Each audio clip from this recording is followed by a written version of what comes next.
Hello everyone, CST पर आपका स्वागत है। फ्रेंड्स, आज के सेशन में हम डिस्कस करेंगे 15 MCQ of our 1000 MCQ series. चलिए दोस्तों, स्टार्ट करते हैं आज का session. Question number 11। Last session में हमने 10 क्वेश्चन डिस्कस किए थे, आज हम 15 क्वेश्चन डिस्कस करेंगे। तो स्टार्ट करेंगे आज क्वेश्चन नंबर 11 से। Dividend is paid usually on. Dividend किस पे पे किया जाता है?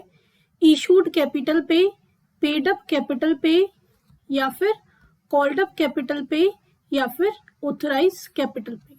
तो डिविडेंड किस पे पेड किया जाता है? Paid up capital. Issued capital वो कैपिटल होती है जो शेयर होल्डरों को इशू की जाती है। ऑथराइज कैपिटल वो कैपिटल होती है जिस पर कोई कंपनी रजिस्टर्ड होती है, यानी कि रजिस्ट्रेशन के टाइम पे जो कंपनी की कैपिटल डिसाइड की जाती है वो क्या होती है? ऑथराइज। उसमें से जितना पोर्शन इशू किया जाता है वो इशूड कैपिटल, जितने के लिए लोग अप्लाई करते हैं उसको सब्सक्राइब, उस कैपिटल में से जितना पोर्शन मांगा जाता है उसको कॉल्ड अप, और जितना प्रोपोर्शन शेयर होल्डर पे करते हैं उसको बोलते हैं पेड अप।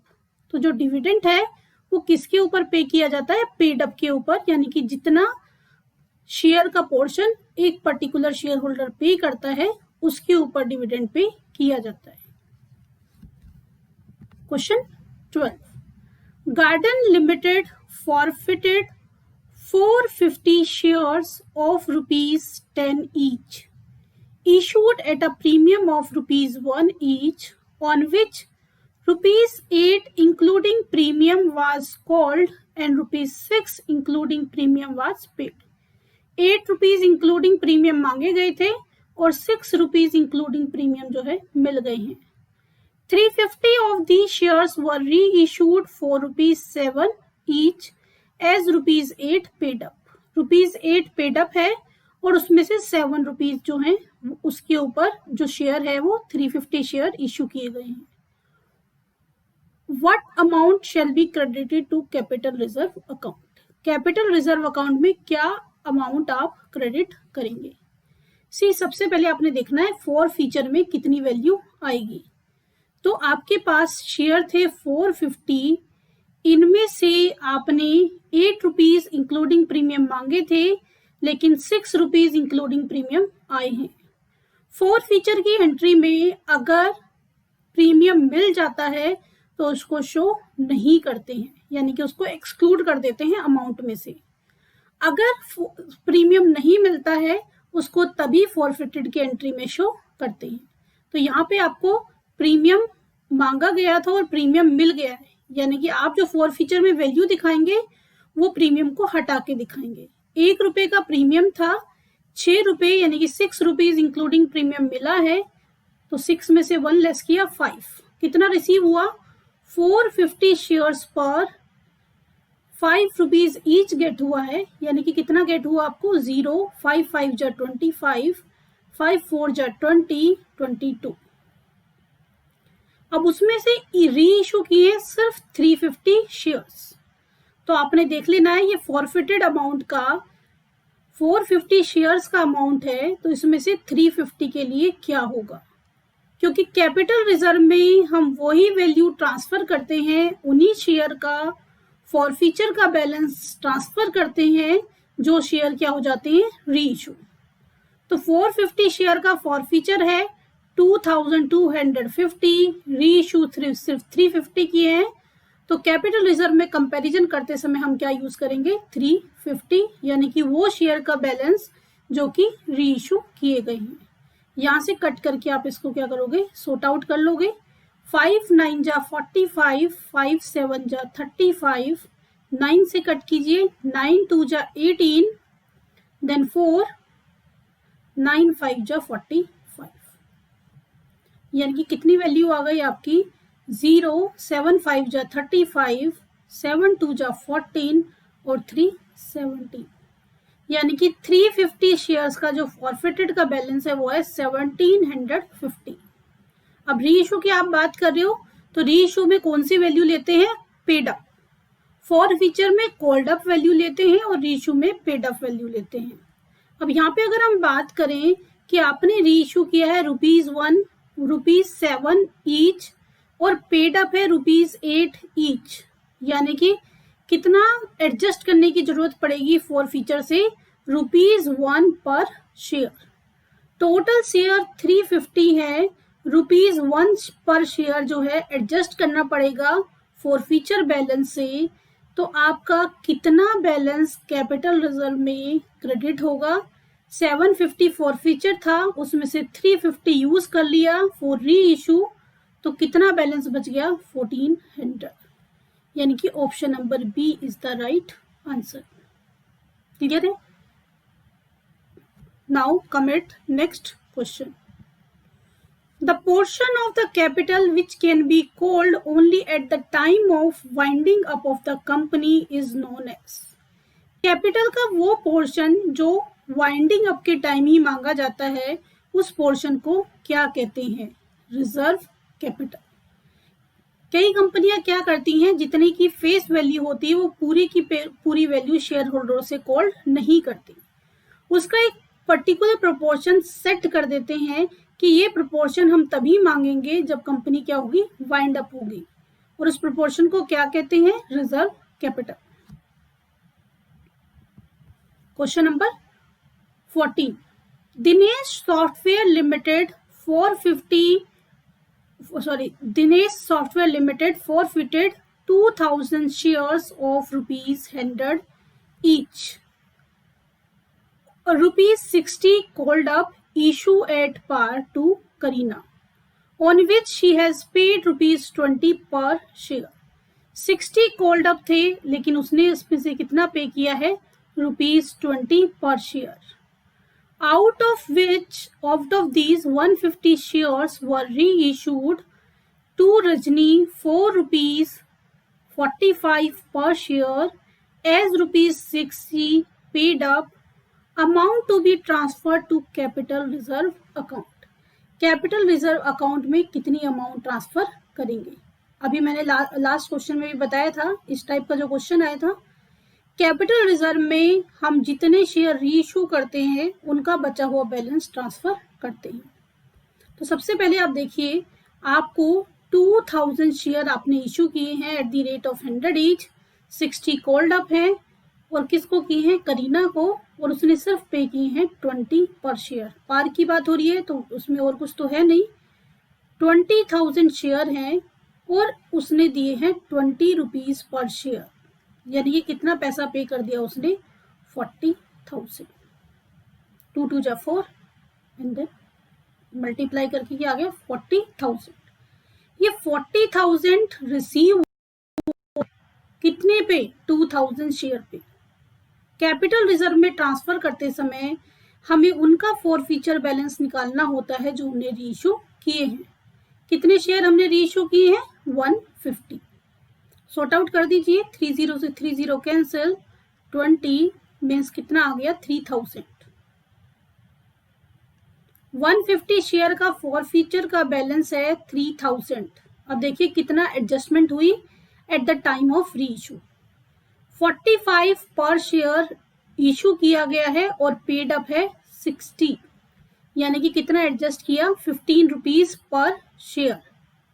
एडजस्टमेंट कितना किया गया है? 45 पे री इशू किया है, 60 पेड अप था, तो इसका डिफरेंस जो है वो हम एडजस्ट करते हैं, यानी कि कितना एडजस्ट किया? ₹15 पर शेयर। 150 शेयर हैं, ₹15 पर शेयर एडजस्टमेंट करना पड़ा, यानी कि फॉर फीचर के बैलेंस से कितना यूज कर लेंगे? 2250। इन दोनों को मल्टीप्लाई करोगे यू विल गेट 2250। 150 शेयर का फॉर फीचर का बैलेंस 3000 है, 2250 एट द टाइम ऑफ री इशू एडजस्ट हो गया, तो कैपिटल रिजर्व में कितना पोर्शन ट्रांसफर होगा? 750, यानी कि option number A is the right answer. ठीक है, यानी कि आपने कैपिटल रिजर्व में ट्रांसफर करते समय ये देख लेना है कि हमें सिर्फ और सिर्फ फॉर फीचर का बैलेंस उन्हीं शेयर का यूज करना है जिन्हें आप क्या करते हो? री इशू करते हो। बाकी आपको कंबरसम प्रोसेस करने की जरूरत नहीं है, सिर्फ इतना कैलकुलेशन कीजिए and find out the answer. Question number 50, Sri Limited purchase a machinery for rupees 40,000, payable rupees 25% in cash, and balance by issue of 8% debenture of rupees 400 each at a premium of 20%. How many debentures are issued to vendor? कितने debenture issue करेंगे? Number of shares और debentures अगर आपको निकालना है तो क्या formula होता है? कंसीडरेशन यानी कि जिसके लिए आपको शेयर इशू करने हैं अपॉन में इशू प्राइस, जितने पे एक शेयर इशू किया गया है, इशू प्राइस ऑफ 1 शेयर। सी 40 लाख है और 25% कैश पे किया है। 40 लाख का 25% क्या हो जाएगा? 10 लाख। 40 लाख में से 10 लाख कैश दे दिया तो कंसीडरेशन कितना रह गया? 30 लाख। जिसके लिए शेयर इशू करने हैं वो कंसीडरेशन कितना है? 30 lakh. And balance bye of 8% debenture of 400 each at a premium of 20%। 400 का 20% यानी कि 80, एक शेयर कितने में इशू किया है? 400 पार वैल्यू है, 80 प्रीमियम है, यानी कि इशू प्राइस क्या हो गया एक शेयर का? 480। देखिए अगर 8 पार होता तो 400 से डिवाइड करते, अगर प्रीमियम है तो 400 प्लस प्रीमियम, ये एक शेयर का इशू प्राइस हो जाएगा। अगर डिस्काउंट है तो जो भी पार वैल्यू है, यहाँ पे हमारी 400 है, इट में बी एनी माइनस डिस्काउंट, तो यहाँ पे इशू प्राइस क्या हो गया? 30 लाख डिवाइडेड बाय 480। 0 से 0 कैंसिल किया और इसको क्या कर दोगे आप? सोल्व कर दोगे। 3 1 जा 3, 3 6 जा 18, 3 से इसको काटा आपने 10, 1 2 3 4, 1 2 3 4, 16 से डिवाइड कीजिए, 4 4 से कर दीजिए या डायरेक्टली 16 से ही कर दीजिए, as you wish. You will get 6250 means option number A is the right answer. जैसे आपको फिजिबल लगे इसको कट कर लीजिए, ठीक है? क्लियर है? यानी कि क्या हो गया? कंसीडरेशन यानी कि जिसके लिए शेयर इशू करने हैं divided by issue price of 1 share और 1 डिबेंचर। यहाँ पे डिबेंचर की बात हो रही है तो डिबेंचर यूज करोगे। ये सिर्फ फॉर्मूला आपको लर्न करना है, एग्जाम में फॉर्मूला लिखने की नीड नहीं है, सीधा ये कैलकुलेशन करो और क्या लिख दो? ऑप्शन टिक कर। Question number 60, A company purchase asset of rupees 10 lakh and issued 10% debenture of rupees 8 lakh to the vendor as consideration. While recording the above transaction in journal, the balance of 2 lakh will be credited. देखिए asset purchase किया 10 लाख का और share issue किए सिर्फ 8 के। अब option आपको given है goodwill, general reserve, capital reserve and profit and loss. C यहाँ पे कोई प्रॉफिट एंड लॉस की बात नहीं हो रही है, यहाँ पे कोई जर्नल रिजर्व की बात नहीं हो रही है। जब आप एसेट खरीदते हो और आप कम वैल्यू के शेयर इशू करते हो तो क्या आता है? Capital reserve. अगर यहाँ पे प्रीमियम होता तो फिर हम प्रीमियम के ऑप्शन को भी सोच सकते थे, और वाइस वर्सा अगर आप वैल्यू ज्यादा पे करते हो तो क्या आ जाएगा? गुडविल, ठीक है? तो अगर आपका जो एसेट की वैल्यू है वो ज्यादा है और शेयर इशू जो किए हैं वो कम है और प्रीमियम डिस्काउंट क्वेश्चन में नहीं है, तो कम वैल्यू के लिए कैपिटल रिजर्व और ज्यादा वैल्यू के लिए गुडविल। क्लियर है? तो यहाँ पे क्या हो जाएगा answer? Option number D is the right answer. Question 70, profit after tax for the year ending 31st March 2015 amounting to rupees 5,40,000, which shows an increase of 50% over the profit after tax for previous year. फिर 31st March 2018 को profit है 5,40,000 जो पिछले साल से 50% मोर है। तो आपको बताना है कि प्रीवियस ईयर का कितना प्रॉफिट होगा, यानी कि आपको जो ये 50% है, जो परसेंटेज है, ये प्रीवियस ईयर पे कैलकुलेट करके दी हुई है। इस सिचुएशन में सबसे अच्छा है आफ्टर चार्जिंग वाला फंडा लगाओ, यानी कि अगर आपको इंक्रीमेंट निकालना है तो इंक्रीमेंट क्या होगा, 5,50,000 into rate upon 100 plus rate. क्योंकि ये जो वैल्यू है आपके पास जिस पे आप परसेंटेज कैलकुलेट कर रहे हो, ये क्या है, आफ्टर चार्जिंग वाली है। और आफ्टर चार्जिंग वाला फंडा क्या होता था, रेट अपॉन 100 प्लस रेट। अब बिफोर चार्जिंग वाला रेट अपॉन 100। तो ये वैल्यू आपको 50% ऐड होने के बाद दी हुई है, यानी कि आफ्टर चार्जिंग दी हुई है। इसमें से आपको वैल्यू निकालनी है, तो इस तरह से आप कैलकुलेट कर सकते हो। तो ये क्या हो जाएगा, 5,40,000 इंटू 50 अपॉन 150, यानी कि इसका 1/3 इंक्रीमेंट हुआ है। 3 1 जा 3, 3 8 जा 24, 1,80,000। अभी वैल्यू है 5,40,000, इंक्रीमेंट हुआ है 1,80,000, यानी कि प्रीवियस वैल्यू क्या थी, 5,40,000 माइनस 1,80,000, यानी कि क्या आंसर आ जाएगा आपका, आंसर आ जाएगा आपका 3,60,000। क्लियर है। तो 3,60,000 की आपने कैलकुलेशन कर लेनी है। इसके अलावा कई बार आप इसको इस तरह से भी कर सकते हो कि हमने सपोज सोचा ओरिजिनल वैल्यू 100 थी और ये आफ्टर एडिंग इंक्रीमेंट है, यानी कि अगर ओरिजिनल वैल्यू 100 थी, 50% इंक्रीमेंट हो गया, तो ये किसकी वैल्यू है, 150 की। This is the value of 150। अगर 150 यानी कि इंक्रीमेंट के बाद की वैल्यू 5,40,000 है, तो आपको प्रीवियस वैल्यू निकालनी है, यानी कि क्या निकालना है, 100। अगर 150 की वैल्यू 540 है, तो 100 की वैल्यू यानी कि प्रीवियस वैल्यू क्या होगी, इससे आप डायरेक्टली 360 निकाल सकते हो। 0 से 0 कैंसिल कर दीजिए, 15 3 जा 45, 15 6 जा 90, कितने जीरो बचे, 20, यानी कि कितना आ गया, 3600 into 100, 3,60,000। Option number C is the right answer. ऐसे निकालोगे तो आपका पहले इंक्रीमेंट आएगा और प्रीवियस निकालने के लिए आपको करंट में से इंक्रीमेंट को लेस करना होगा। अदरवाइज आप कैसे कर सकते हैं, प्रीवियस वैल्यू 100 थी, 50 का इंक्रीमेंट हो गया, यानी कि नई वैल्यू क्या आ गई, 150। अगर 150 की वैल्यू यानी कि नई वैल्यू की वैल्यू आपको 540 गिवन है, तो प्रीवियस वैल्यू यानी कि 100 की वैल्यू क्या होगी। Clear. Now come at question number 18.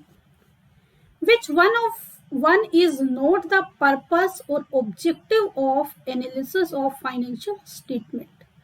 To assess the current profitability and operational efficiency of the firm. Firm की ऑपरेटिंग एफिशिएंसी को निकालना भी होता है ये।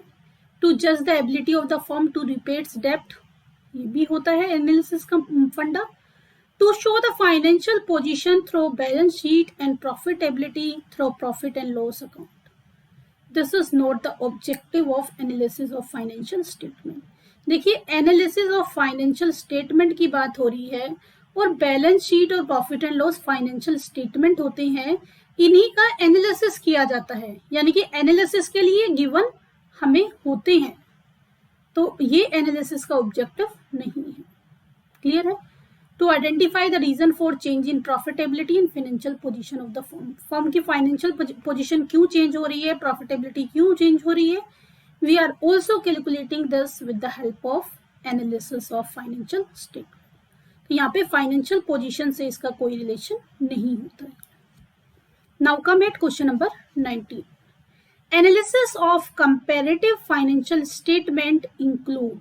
अगर आप कंपैरेटिव फाइनेंशियल स्टेटमेंट बना रहे हो तो इनमें से क्या उसमें इंक्लूड नहीं है, ध्यान देना। Which analysis of comparative financial statement includes, sorry ये नॉट इंक्लूड्स होगा, नॉट इंक्लूड्स, क्योंकि आप जब एनालिसिस ऑफ फाइनेंशियल स्टेटमेंट करते हो तो उसमें कॉमन साइज स्टेटमेंट वाला आता है, कैश फ्लो आता है, ट्रेंड एनालिसिस आता है, हॉरिजेंटल कुछ नहीं होता, ये होगा नॉट इंक्लूड, यानी कि option number D is the right answer. क्या है ये? Is not include. Question number 20, during the year 2017-18 net profit of a company is rupees 7 lakh after incorporating the following gain on sale of non current investment। देखिए 7 lakh profit था और उसके बाद given है gain on current investment. अगर हम operating की बात करें, क्योंकि आपसे पूछ रहा है the net flow of cash operating activity, तो ऑपरेटिंग एक्टिविटी में जो गेन होता है वो क्या होता है? Minus 1 lakh. Premium on redemption जो एक्सपेंसेस होते हैं राइट ऑफ वाले, इस तरह के एक्सपेंसेस ऑपरेशन से रिलेटेड नहीं होते, इनको क्या करते हैं? Add back. Depreciation is not the operating expenses, add back. Then patent written off is also add back, क्योंकि ये भी एक्सपेंसेस नहीं है कंपनी के ऑपरेशन से रिलेटेड और हमें ऑपरेशन से रिलेटेड फ्लो निकालना है। Loss of fix asset, fix asset को सोल्ड करने से जो लॉस हो रहा है ये भी ऑपरेशन से रिलेटेड नहीं है, 4 लाख। इससे जो बैलेंस आएगा वो क्या होगा आपका? Operating inflow of cash from operating activities. 7 में से 1 लेस किया 6, 6 15, 6 2 8, 8 7 15, 15 लाख 15,000। टोटल करोगे you will get option number B. Option number B is the right answer. इसके लिए आपको क्या पता होना चाहिए? ऑपरेटिंग एक्टिविटी से जो फ्लो निकालने का फंडा है वो आपको पता होना चाहिए, यानी कि नॉन ऑपरेटिंग एक्सपेंसेस को एड बैक कर देते हैं और नॉन ऑपरेटिंग इनकम्स को क्या कर देते हैं? Separate.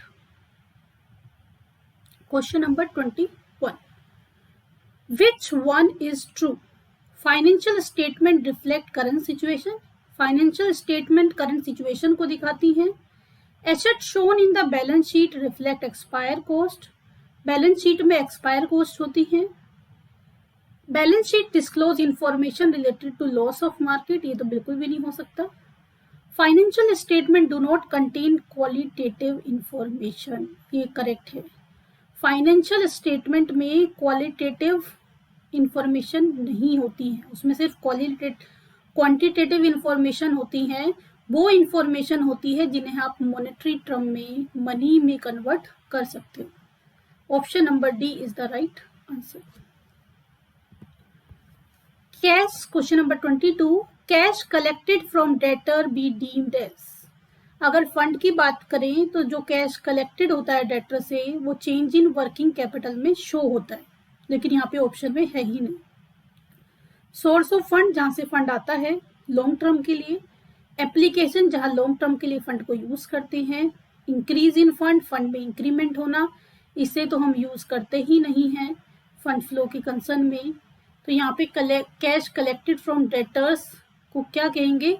No flow of fund, क्योंकि यहाँ पे ऑप्शन के अकॉर्डिंग क्या आंसर होगा? Option number D.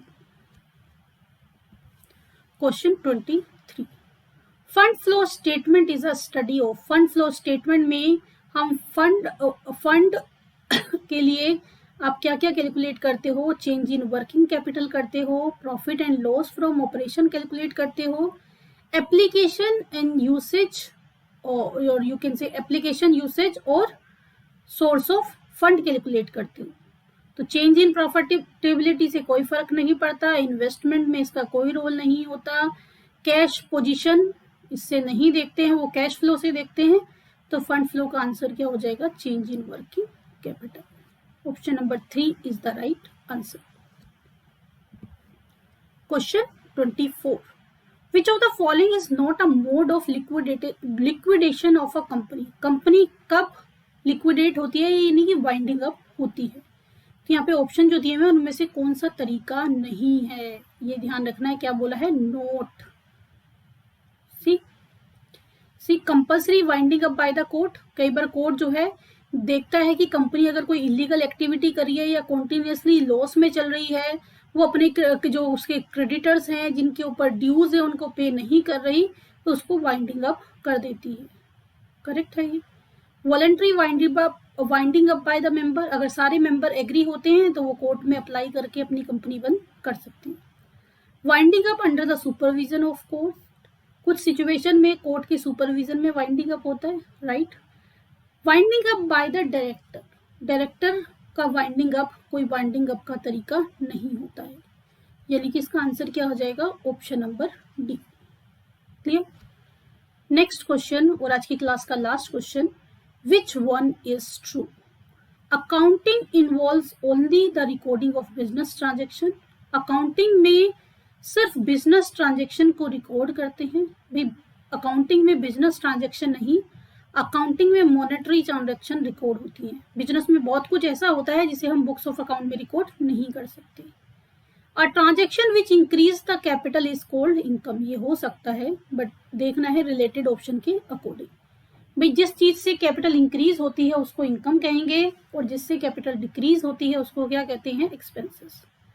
The value of a human resource is shown as an asset in the balance sheet, balance sheet में ह्यूमन वैल्यू को शो नहीं करते हैं। Accounting is a service function, ये accounting तो कहीं पे भी यूज हो सकती है, this is not the service function, यानी कि ट्रू क्या हो गया, option number B, the transaction which increase the capital is called income. Clear है। तो ये आज के 15 क्वेश्चन थे हमारे, इसी तरह से सीरीज हम कंटिन्यू करेंगे, बट आपका मोटिवेशन, कितने लोग हमारे साथ एसोसिएटेड हैं उसके ऊपर डिपेंड करता है। देखिए आप लोग मुझे मोटिवेट करेंगे, आप फीडबैक देंगे अपना प्रॉपर, तो हम लोग भी मोटिवेट होंगे आपके लिए अच्छे से अच्छा काम करने के लिए। ठीक है दोस्तों, सेशन पसंद आया हो तो सेशन को लाइक कीजिए, अपने दोस्तों के साथ शेयर कीजिए। अभी तक आपने हमारा चैनल सब्सक्राइब ना किया हो तो चैनल को सब्सक्राइब कीजिए और नोटिफिकेशन के लिए बेल आइकन को प्रेस कीजिए। चलिए दोस्तों, मिलते हैं नेक्स्ट सेशन में, तब तक के लिए बाय बाय, टेक केयर।